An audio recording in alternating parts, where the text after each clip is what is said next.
Rianna, can you hear us? Are you out there? Yeah, I can. Awesome. Okay. Just give us a minute. All right. I think, I don't know if people are going to roll in anymore. So, Rianna is here with us on the big screen. As you can tell, she got stuck in the snow. How is it over there? You want to quickly give us an update? I mean, yeah, I felt bad. I'm trying to get out there in person, but currently I went out with measuring tape. I have 8 inches of snow sitting at my front porch right now. I'm from the Midwest, so we get a lot of fun weather. They originally said bright skies, and it's definitely bright with snow. So Okay, thank you, Rihanna. I was just trying to put the volume up to make sure everyone can hear you. Well, we made it work, and we made it better because now Rihanna's talk is also streaming live. So one of a couple that is actually streaming live. But thank you, Rihanna. I'm gonna just kick it off to you. We have your slides here, so we'll try to continue listening to you while we can move the slides for you. So hopefully this will work out. Okay. Go ahead. Floor is yours.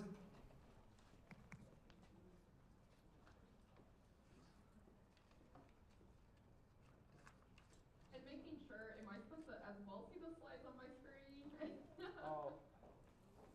Yeah, I guess we can see them here. Do you have a screen that you can have it on your side too? I guess we didn't work out that logistic. Okay. Yeah. Yeah, I don't even see that you guys are presenting on your. Oh, okay. Do you see the TV in our room over here? Just I don't know if you can see a little blip of the. I can kind of see in the back. Hold on one second. We might be able to. Okay. Yeah, it's like in the back of the room. There's like a.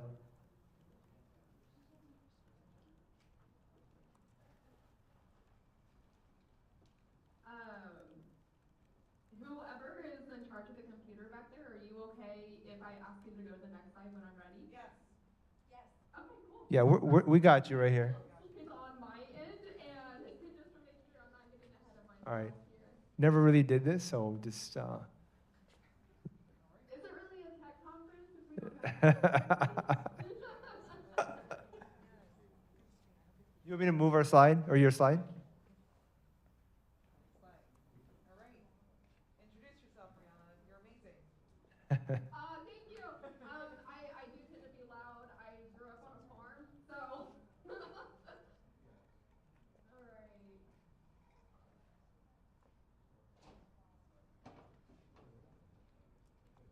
Okay, cool. So real quick, I always like to start by saying thank you guys for joining my speaking session, and of course, thank you to IntelliGuard for putting on IntelliC0N. I was looking at the speaker lineup, and they have some very passionate, well-known speakers in our community. So very cool that they're doing this. Really hope you guys are using this as an opportunity to really get some education and network for those who do this every single day. So I will be discussing how to become a professional detection engineer through AI. And as a quick introduction, my name is Reanna Schultz. I am born, raised, and from Kansas City, Missouri. And I always get this question, so I'm going to have to let you guys know no, I do not want to talk about the Super Bowl. And I really do not want to talk about Travis Kelce and Taylor Swift from the Kansas City Chiefs. But I am a huge Patrick Mahomes fan. So I have over 7 years of industry experience. I have a very technical background in endpoint security engineering, network security engineering, and as of today, I do lead a security operations center. I always say if you work in the SOC, you're probably an adrenaline junkie or you're just on caffeine 24/7. Now, besides my day job, I am very passionate about cybersecurity. I wear many, many, many, many different hats at night. I do teach college class. I teach a lot about how usability is an important factor when pushing security policies, such as password compliance. I also have my own podcast called Defenders and Lab Coats, where I like to deep dive into different cyber threats and breaches. I also like to have a lot of those in the community onto the show and talk about their journey and advice they have. And I am a business owner as well, and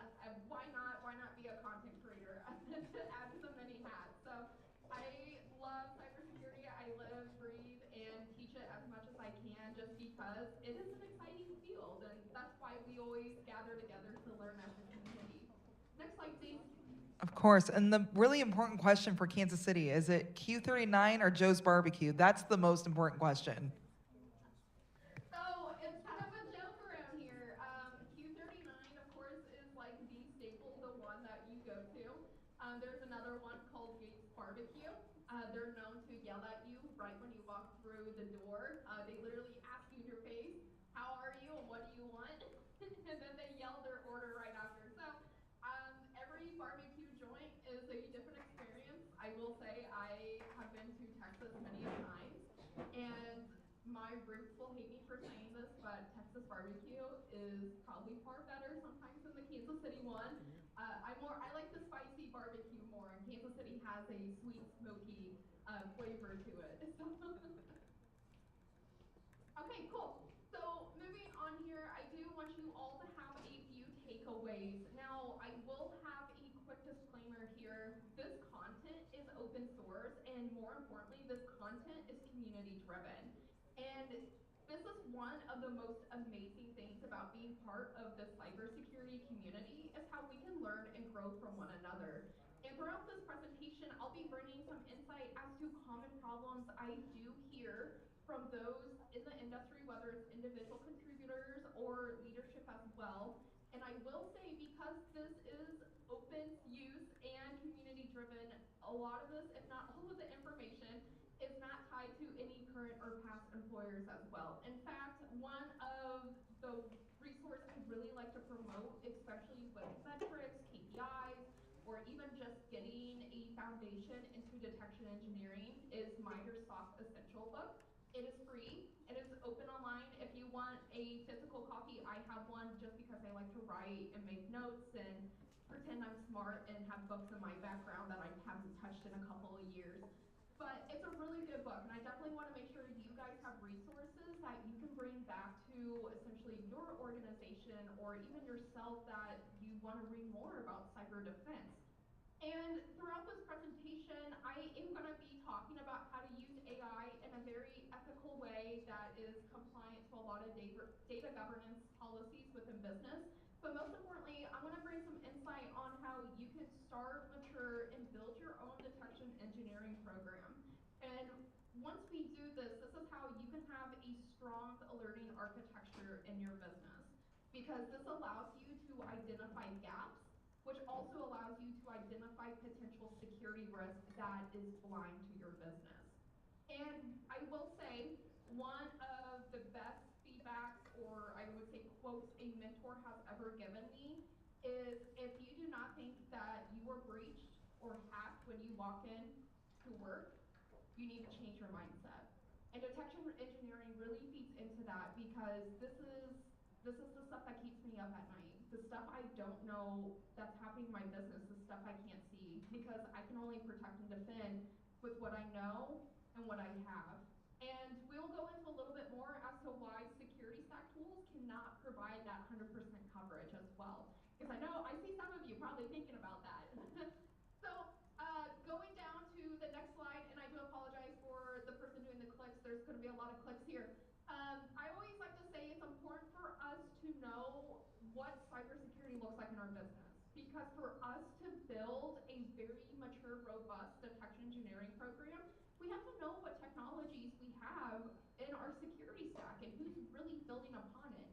Now, I will say this is going to be different between business to business, right? Obviously, a bigger business will probably have more budget, more resources, where they can spread this into different departments. Go ahead and click. And for example, here, and I do apologize, I can't really see the screen in the back, so if I'm not talking about the right thing, that's completely fine. But I always like to start with the Security Operations Center, because I feel like the Security Operations Center is the heart to a lot of the security programs. In some businesses, they might have an MSSP, and that's completely fine. But a lot of the times, the SOC is going to be your first responders. They're the first eyes and ears to any security threats that are happening.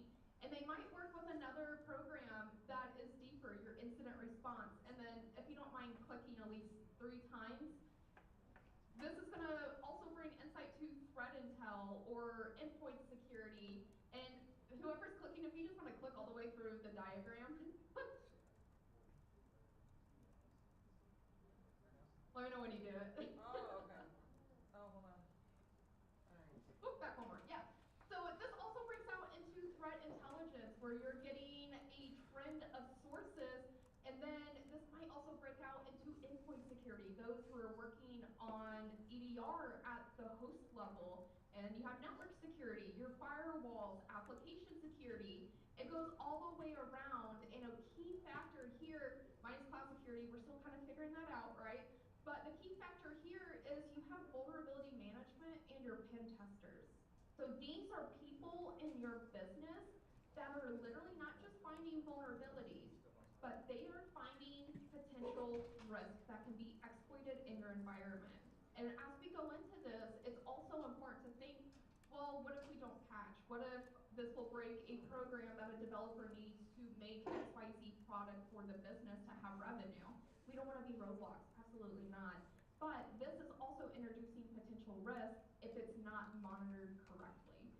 How confident do you feel that your security stack in your business is going to stop a new threat that is released today? And that's a serious question to think about, because security stack is signature based most of the time. And we'll go into that here in a second. So if you don't mind going to the next slide, please. So this is really, really important to know, and it's understanding mindsets.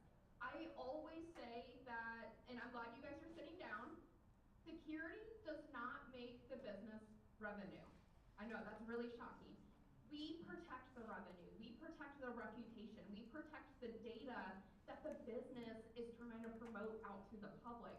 And so when we continuously go back and ask for more money, more storage, more logs, questions are going to be asked because we can't quantify what we're doing with those asks a lot of the times. And so when we ask for things, it has to be data driven, because we're trying to scale our program to also scale with the business around us.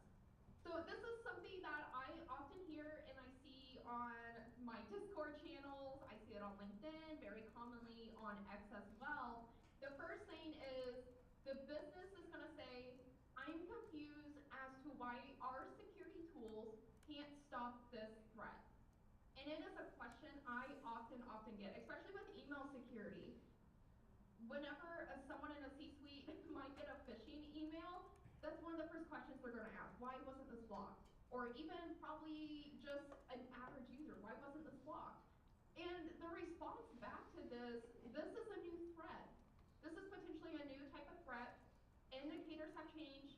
Normally we might see this with a callback to a .Russian website, and now they changed it and it's hosted on a Google Doc. So they're bypassing those domain checks in our email security. And so this is really important, maybe to emphasize security education or to emphasize that chain of attack as well. Now, as we go down, the next thing I often hear is, why are we purchasing another security tool? And detection engineering is more than just finding the unknown in your environment.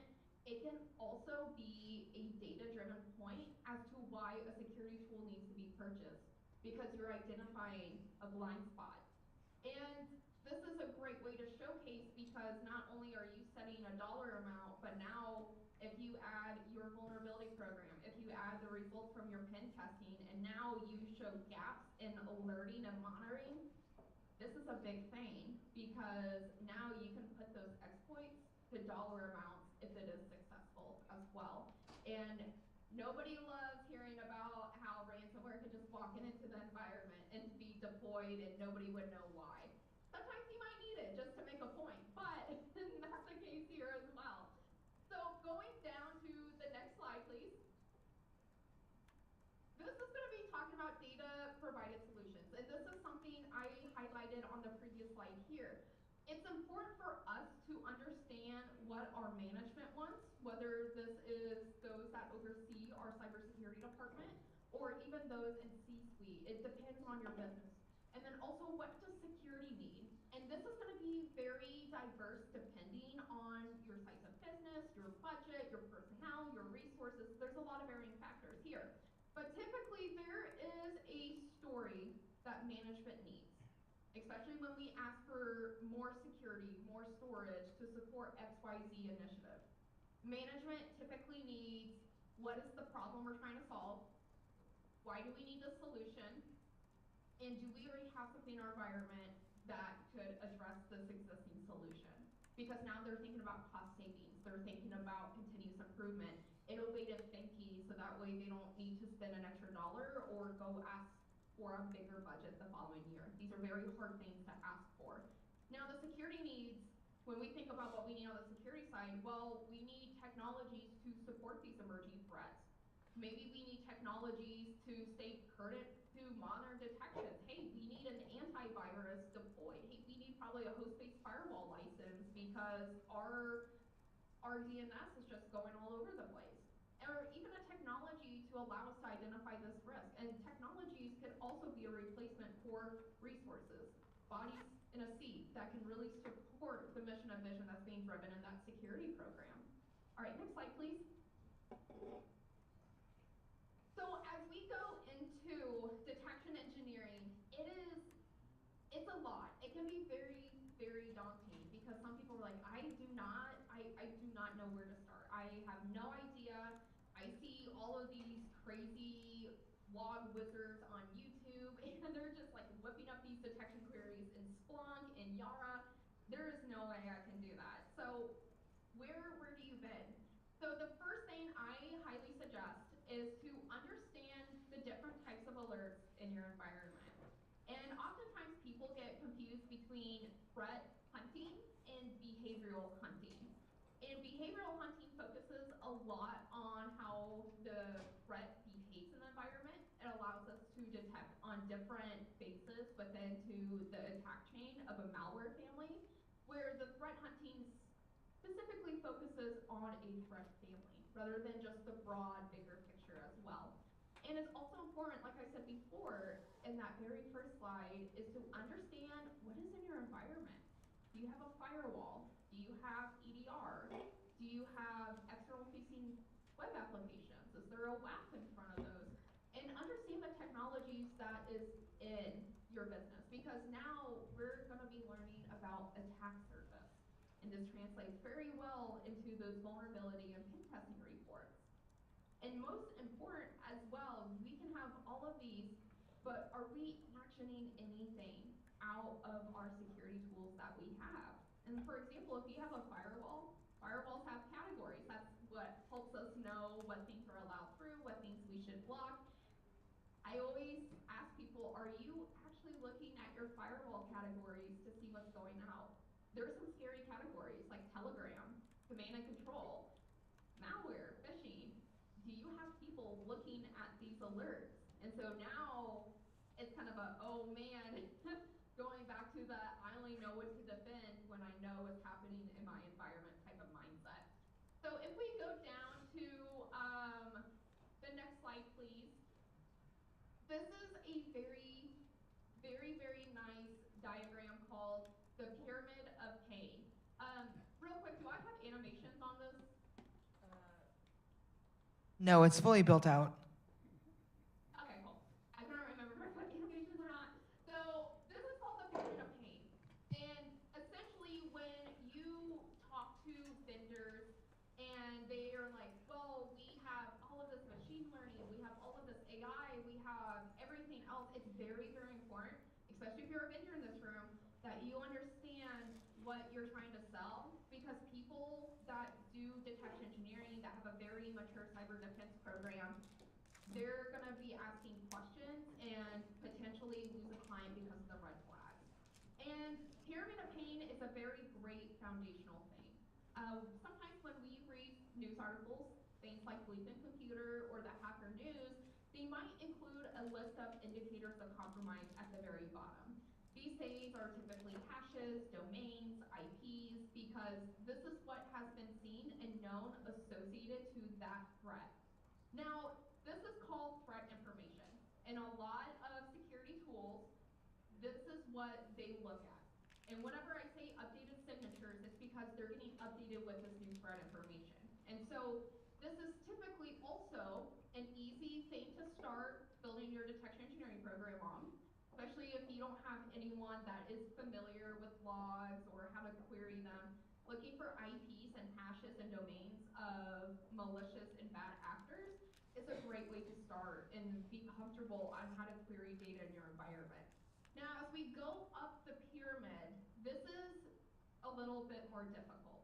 And this is where things start getting associated to specific malware families or even APT groups as well on how they behave. These are things that is very, very difficult to change on the threat actor side. You can change IP domains and hashes all day, super easy to do, but how things act and behave is very, very difficult. And this is where true detection and engineering comes in, especially the behavioral side, because you're trying to hunt how things are abnormal in your environment. I always like to use an example where a user might download a file and the file drops a shortcut link in the app data folder and then executes a PowerShell on the back end. These are things that are very suspicious because we don't like shortcut links in our app data folder. That's kind of weird, that's very suspicious, especially when the app data folder just rewrites over itself. And now it's a way for data to disappear on that host. And so this is where forensics comes in and everything else. So Pyramid of Pain is very, very fun. It's called the Pyramid of Pain, at least from my side, because it is a pain to at least do the top half as well. And so make it simple, high-level summary. The bottom half, typically a lot of your security tools and technologies, that's what it's going to be focusing on, those IP hashes, domains, and that top half is the important part of where detection engineering comes in. So next slide, please. Now, threat intel collecting. How many of you have threat intel in your business currently? One? Good for you! I'm proud of you! So, threat intel can be pretty expensive. There's a lot of good providers. I won't list any just because I don't want to favor any different threat intel providers, but there's a lot of good ones. There's also a lot of good public source ones, especially ones that provide a quarterly summary. Proofpoint does this, SentinelOne sometimes will post stuff publicly, and then of course Red Canary. These are very reputable vendors who have dedicated teams that look and research and look for the trends of threats that are happening outside of businesses or even types of businesses like manufacturing or technology, automotive. And this is where you can take those threat intel feeds and essentially say, hey, what's targeting my business? And do I feel confident with protection against these types of threats targeting my business as well? And I always say a lot of people walk into the mindset, especially those that are looking to purchase threat intel, it is impossible to be in front of those threat actors because that's why we have threat intel. We want to see the emerging threats. We want to see the new stuff that is being released and sold on the dark web. And it's always kind of a good, I like to use the fish analogy. We never want to bite all of the threats. We kind of want to swim along it. Maybe it'll be a little bit behind because we want to get as close as what is happening real time as much as we can. So next slide, please. I will say we'll have some clicks on this, bear with me. So there is a lot of ways you can collect information. And if you are not looking into purchasing a threat intel feed, that's completely okay. There's a lot of free, reputable news out there. Like I said, there's the Hacker News, there's Leap and Computer. You can even follow a lot of threat researchers and companies on social media, X and Blue Sky, because this is how you get information. And like I said in the very, very first one, you have to be plugged into the community. You have to know what's going on. Because I guarantee you, those that are your partner businesses down the street and they're getting hacked or hit with a specific type of phishing email, it is most likely that's going to be an emerging threat that you could typically see in your environment, and you can promote that in security awareness or education. So a lot of the times, whenever you take this threat information, it's important to get back to the business. And that's for them to be aware of what's going on. I always like to give a hand to security education because because we never want to seem like the people in the shadows. We never want to be a burden. And again, right, it's really important for us to build those business relations, and sometimes letting them know what's going on around the world allows our users to feel empowered to identify those threats. So if you want to click on the first animation, so what I did, and this is this is me cheating. I copied a link from the Hacker News and I have submitted it to ChatGPT. And this is where you can use AI to start removing a lot of the redundant stuff. And I just had Chat summarize it a little bit. And then I eventually said, okay, you know what, this news article is boring. I want to know a summary of what happened in 2024. And so that's where I asked ChatGPT. I said, hey, what was the trending threats in 2024? And this is what it gave back to me. And what's really nice as well with the newer model of ChatGPT is that you can ask it where it got its resources from. And that way you can validate the information that chat is giving back to you. And this is really important because we often preach as security professionals, be cautious with OpenAI. Do not put company information in OpenAI. And so now we're using ChatGPT essentially as our free intern for threat intelligence collection.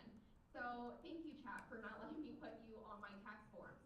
But if we go to the next animation, please. And is there 3 screenshots popped up? I think so. It's Zach Ghoulish is the one. Okay. Oh, no, yeah, there's 3. I think there's 3, yeah? Okay, yeah, so the first 2 that I had there, I asked ChatGPT to summarize those threat trending information. Because again, if I want to share it back to my business, it's important that I can do that. And of course, I asked Chat to put that in layman's terms, as if I'm telling someone that's 10 years old about these threats. Because a lot of the times people think that cyber, we're speaking a completely different language, which, you know, we might be. And then that very last 3rd photo on the very front, this is where I asked Chat to provide me the threat information associated to all of these top threats. I asked for IPs, I asked for domains and hashes, and that's just a quick snippet. So this is something I can just download and run a regex on, and then use a PowerShell script essentially to upload it to my security tools. A lot of this stuff can be automated with API as well. But it takes that manual process of an analyst to go in and read this news, to learn more about it, and now I did this, I timed myself if you're curious, I did this all in 2.5 minutes, where it might have taken me a while to click on an article, to click on the sub-article, and scroll all the way down to find this information. So it's pretty fun. I do recommend to be careful. I did realize that ChatGPT also sometimes doesn't defang the URL, so be cautious if you do this on your own and you don't click anything bad. I mean, if you have an Android phone, you should be fine, right? Next slide, please. So as I talked about earlier with that pyramid of pain, hunting on threats can be a little bit daunting. Like I said, start with those threat information, look for IPs, look for hashes, look for domains, and then as we go through the TTPs, the tactics, techniques, and procedures within those attack chains. These are very, very difficult to hunt. And this is something that is known to bypass a lot of security tools and detections as well. Now, when security tools and detections start promoting that AI or machine learning, there is some benefit to that. I'm not gonna lie, because it's taking the deviation of your environment and finding something that's potentially abnormal. So this might be a large spike of traffic with bot management, or a user logging into different countries within 5 minutes. This is a deviation. So machine learning and quotations AI capabilities that these tools have, there is some benefit to it. But again, a lot of this stuff, especially with most SIM providers, you can probably cater it towards more of your business need as well. Next slide, please. So I said this in the very, very beginning, and I hope when you leave this conference that this is still being repeated in your head. Assume you're breached. It's just how are you going to find it? And again, this is where visibility gaps are very, very important to understand. There is a buzzword that used to have a lot of meaning in cybersecurity, and that was called zero trust. Don't trust anything that's on your network. Know what's on your network. Do you have rogue assets? Do you have maybe a whole cluster of servers that aren't being logged at all? How is inventory management? Are you confident with your inventory management? How exposed is your cloud service, right? These are questions that you should be asking, because now this is how you're gonna start looking for those potential threats. Even better, you could probably start correlating them against your pen testing reports and vulnerability scans and actually see what is open to the public and what can potentially get in. And then this is where you ask yourself, can I find that if someone did use this opportunity? So let's go down to the next slide, please. So training on this stuff. It's hard. I'm gonna be honest, it's really, really hard to find good training on detection engineering, because a lot of the times detection engineering is gonna be what is in your environment, and it's gonna be catered towards what you wanna know. I always say it's a good place to start to learning more about TTPs, learning more about APT groups, malware families, how they work, or even setting up a malware lab where you can detonate malware and just see how it behaves, and then try to hunt on those behaviors within your own environment. If you do not know any good vaults to pull malware, that is free. Any.run is a great platform to have that. Joe's Sandbox also has a lot of fantastic open source malware samples that you can have. And if you want to pay for that VirusTotal premium subscription, there's some fun things on there that you can find too. Now, this is one recommendation I have because it is free, and especially if you have someone that is really passionate and really wants to learn more about this, MITRE does offer a lot of training for free. It's hosted on YouTube, but they did organize it on their website, so that way if you want to learn more on building cyber defense in a SOC, threat hunting on APT groups, learning more about attack chains. This is a great platform that's very usable, and it's something I highly, highly recommend as well, because MITRE is very essential to a lot of the different attack frameworks that we have. Next slide, please. So, let's see here. Another thing that I want to discuss is, I said visibility gaps, attack surface, over and over and over again. So one thing that MITRE does offer is an attack framework map. This is free to use. You can download it off of their GitHub, deploy it on a server in your own environment, and essentially map the different types of tactics and techniques in your environment. And if you want to bring it on a more sophisticated level, you can always reach out to your vendor. They're not going to tell you the secret sauce of their EDR signatures, but what they can tell you is the different types of threats that they are tracking, what has been highly seen in your environment as well. And then you can take this and map that attack of those different types of threats onto here, because now your vendor is guaranteeing this is something that they can prevent as well. And as you go through this, if you click the next button for the animation. Yep. Oh, yep. Now, as you go through this, your map is going to start showing potential areas of weakness that you have. And this is really important, because not only is this an area of weakness, you can up this one better and compare this to your pen testing reports. Compare this to your vulnerability reports. Because if you're not protecting against those exploits, or if you're not even detecting against what your pen testers are doing, this is risk that you now have. And now you also have a likelihood score of this happening in your business, especially if your pen testers confirm that they can do that exploit. And in the very beginning of this presentation, I talked about security tools being expensive. If all of your open gaps are on the network, and they're network-based intrusions, this is a great use case on putting investment into a very good firewall or even segmentation onto the network as well. Because all of this can add up to dollar signs on how bad these threats can have. Now, there are some caveats. If it happens through the network layer and then makes it down to the host, are you protected at that host? So now you're telling more of a different story as well. But this is a really, really great tool to use. I highly recommend it. They also have a online GUI that you can play with just to see what it's like. And you can save what you made locally, and that way if you decide to deploy this in your own instance, you can upload your saved file and it would just populate for you. So, next slide, please. So, the big heavy header question is, how do I automate myself out of a job with AI? And I always say, if you can remove a task in your day-to-day, you can free up a cycle that can be spent elsewhere. My goal in life is to automate myself out of a job. And AI, in some ways, can absolutely help with that. And this is something I had discovered on my own.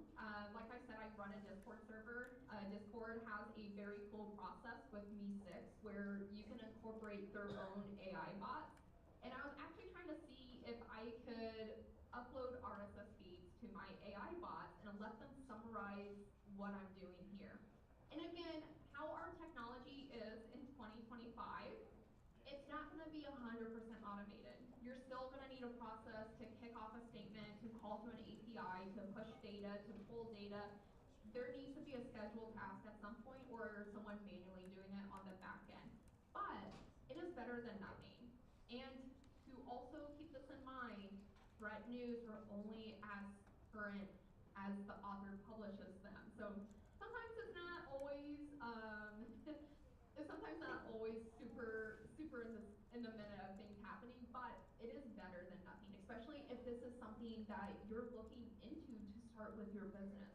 Next slide, please. So this is high-level topology as to how you can potentially set this up yourself.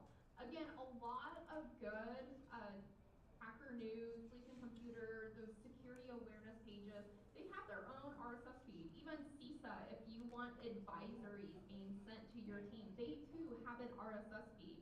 And you can use this RSS feed, copy it to your computer, and post it to that OpenAI service. I typically use ChatGPT just because of how usable it is, and we just hit our 1-year relationship, so I'm kind of committed at this point. But I really, really like to use that type of method. Now, one thing that you can do, you can use a different type of API services. There is one called If This Then That. That's really good to use. It's free for, I believe, for the first like 4 programs that you have. And then you can use a different open source model that developers have posted all over GitHub. It just depends on what you want, that you can upload it to ChatGPT and have chat essentially running in the background of your computer and just reading news feeds all day for you. So yeah, I guess, I mean, especially it's nicer in the political season. You can just watch live action updates the entire time, and you don't have to go on Facebook or anything to read the comments. You're like, okay, thanks chat, thanks for summarizing them, moving on with my day. So if you want to click for the first automation, this is essentially what it looks like for me. So I had asked ChatGPT for every single time that the Hacker News is being pushed to it, I want a high-level summary of the article. And if I can potentially take this back to my business. And if you go to the next screenshot that we have here, this is security recommendations that chat provided with the new article. And also ways that you could potentially look for this threat as well. Next screenshot. And this is the YAR rule. I had asked for a couple of different rules. Some of them were Elastic Kibana queries, another was Splunk, and then also Yara as well. Just because I like to look at, you know, different ways to hunt for this type of threat. Now, like I said, in the technology that we have, ChatGPT is not the most humble OpenAI service. If it does not know how to make a for you in the query, and that's how you hunt. And I'm like, that doesn't help me, but thank you.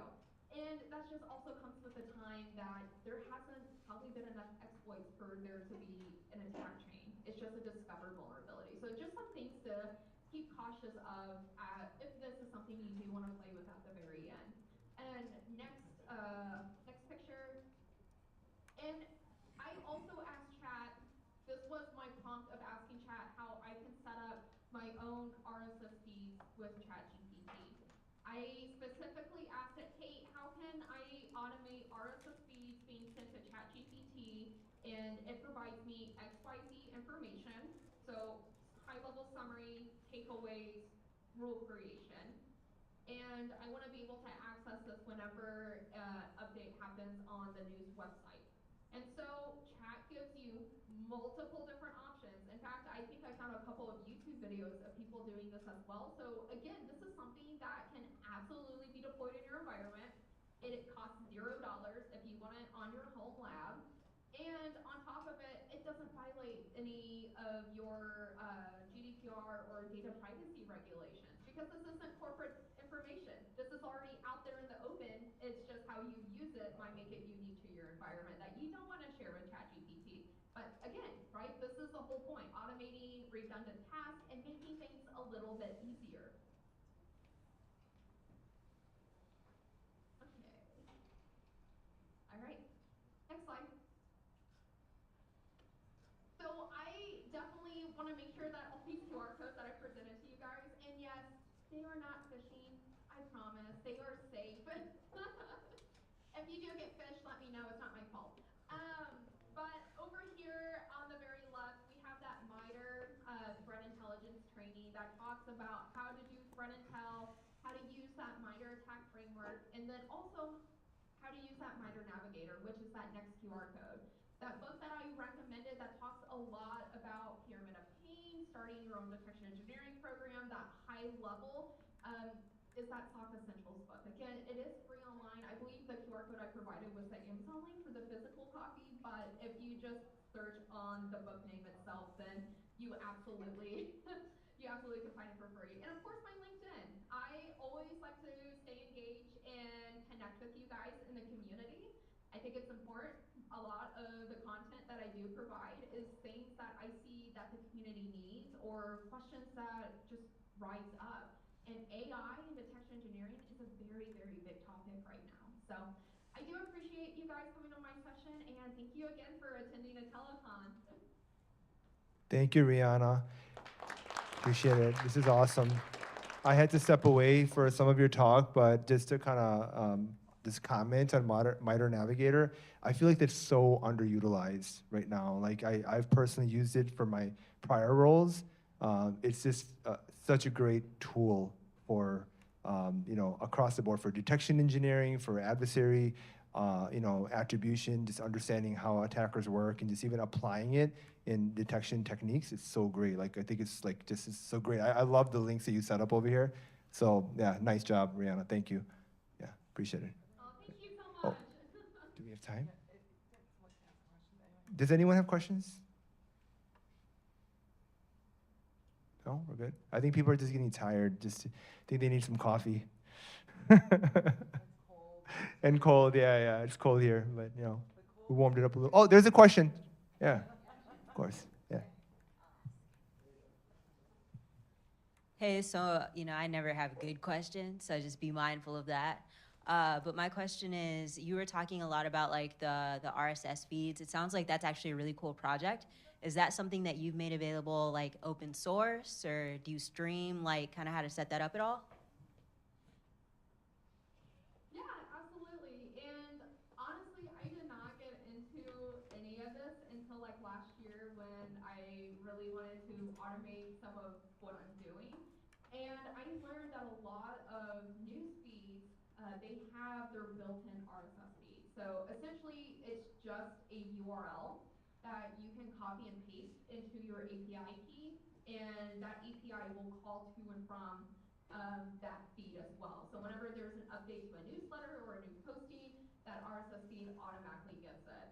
For example, if you just go to Google and type bleeping computer RSS feed, it'll give you a link that you can go go to that you can just copy. So it's very nice with a lot of newsletters. It's built in for you. Okay, thank you, Rihanna. Nice job. Thank you. Round of applause. We'll see you next year. There you go. Thank you. I'm gonna go make my snowman now. All right. Stay warm. See ya. Bye. See ya.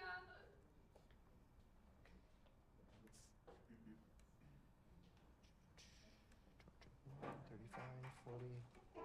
All right, we'll start the other one in a couple minutes. The other one is, John Althouse. So this one will definitely not be recorded, and definitely want you, if you can stick around for this. This is, I'm a personal huge fanboy of Java 4 Plus. If you don't know what that is, you should stick around and check it out. And there's, I think, are you doing a demo, John? You gonna do a demo today? So actually a demo too here, and some stuff that like we're not showing outside of this room. So I think you should definitely check it out. It's really cool stuff. I got a little bit of a insight from the talk that we had earlier, so I wouldn't want to miss it. How should I get? Yeah, let me,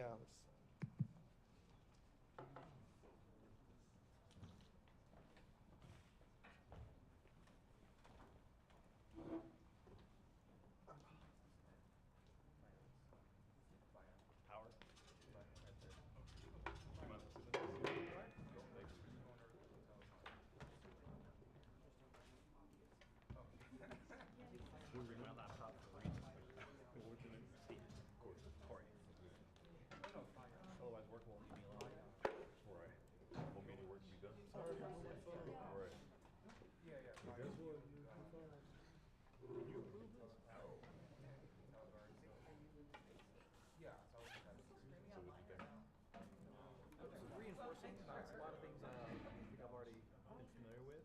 I like to come to these to see how other people describe them. Because I'm in technical marketing, so I talk about the work I used to do as a security and network engineer. And I like to know the vernaculars and the various personas. So did you work in an actual SOC? I did over a decade at Tipping Point,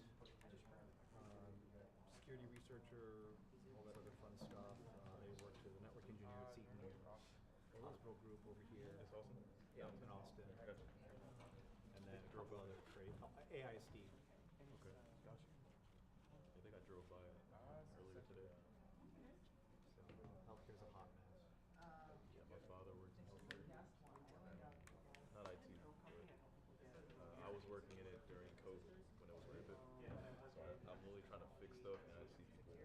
Yeah. It was terrible. I don't miss it. I think everyone needs some time in the trenches, but That was a different type of trench. you can't do it your whole life. Let me ask you something. You ever use Medium? No. So, before I got involved with cybersecurity, I used to come in here and find different cloud engineers, cloud architects that have already done different labs and demos. And I used to mimic their work just so I could learn in a sandbox. So, I've been coming on here. All right, hey. We can talk afterwards. So I'm John. That's me up there. Hi. So do you struggle with detection? Do you long to be one step ahead of APTs? I do. So I actually gave a version of this talk last year, and so I want to recap that and then go into what's new. So last time I showed you how to detect and prevent sliver, havoc, metasploit, crackbot, peekabot, darkgate, malware. Malware C2 servers, reverse SSH shells, session hijacking, stolen API secrets. That was last year. But today, I'm going to show you how to detect and prevent inbound bots, hacking tools, DDoS tools, vuln scanners, inbound connections from VPNs, tunnels, residential proxies, zero-day edge device compromise, unknown C2 servers, and more. So we're basically just going to solve the internet right here in the next 45 minutes. Give you a quick background on me. Back in 2020, together with my team at Salesforce, we created this tool called JARM. This was an active TLS server fingerprinting tool that's been built into basically everything that scans the internet. And back in 2017, a little bit further back, together with my team at Salesforce, we created this thing called JA3, passive TLS client fingerprinting, and that's built into basically everything that handles network traffic. But JA3 was EOL'd by Salesforce. It has been replaced with JA4 Plus, which is a whole new fingerprinting suite, consisting of the JA4 TLS client fingerprint, JA4 server response fingerprint, HTTP client fingerprint, light distance latency measuring of the client and the server, X509 certificate fingerprint, SSH traffic fingerprint, TCP fingerprints, and an active TCP scanner. There's more in development, but I'm going to recap. These are long names. These are the short names. I'm going to call them the short names. I'm going to recap JA4 down through JA4 SSH real quick, just in case people weren't here for that one. And then I'm going to get into the new stuff, which is the TCP fingerprinting. And then I'm going to go over use cases, examples, and if we have time, we'll use JA4 Plus to find an active APT-C2 on the internet right now. Okay, so recap, JA4, TLS client fingerprint. All JA4 Plus fingerprints are meant to be human and machine readable. This means that they're great for analysts as well as for AIs to do fuzzy matching on. So as soon as you understand the breakdown of a JA4 fingerprint, you can kind of like skim through it and be like, I know what that is. That looks weird. So here's some examples. This is Google Chrome over TCP. This is Google Chrome over Quick. This is Google Chrome with the pre-shared key. That means it's been to the website before. This is Iced ID malware, Sliver malware, Evil Gen X, Volt Typhoon scanner, AnyDesk. You know, so these are the fingerprints of these TLS programs. So even though this traffic is encrypted, if you're listening on the network and you're capturing these fingerprints, you will know, okay, AnyDesk is communicating outbound out of our network. Is that expected? Do you guys use AnyDesk? You know, maybe, maybe not. Soft Ether VPN, are you expecting Soft Ether to be connecting out of your corporate network? You know, that's JA4 TLS client fingerprinting. JA4S is the TLS server response fingerprint, again, built to be human readable.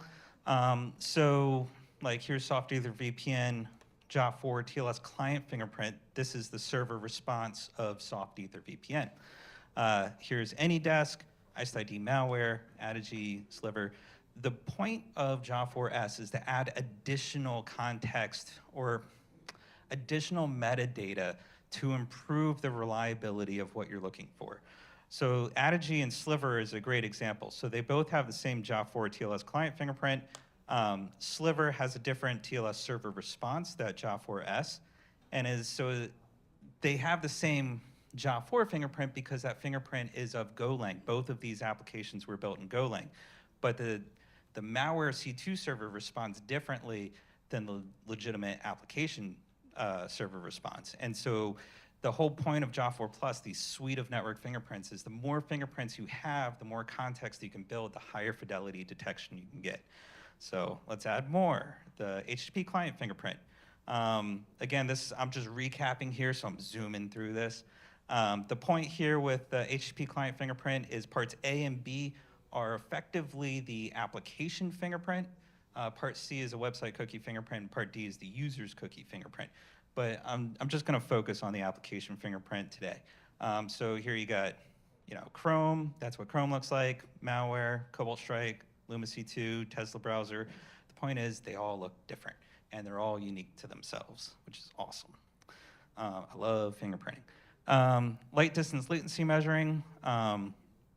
Just going to zoom through this because I talked about it last year. The point is that with JA4L and using this calculation, you were able to triangulate the physical location of anybody on the planet utilizing the speed of light and fiber because the speed of light is finite. The way that we're looking at these packets, we can estimate how far away the true client is, and with that, you potentially triangulate their location. But not if they're communicating through a proxy, because the way that proxies work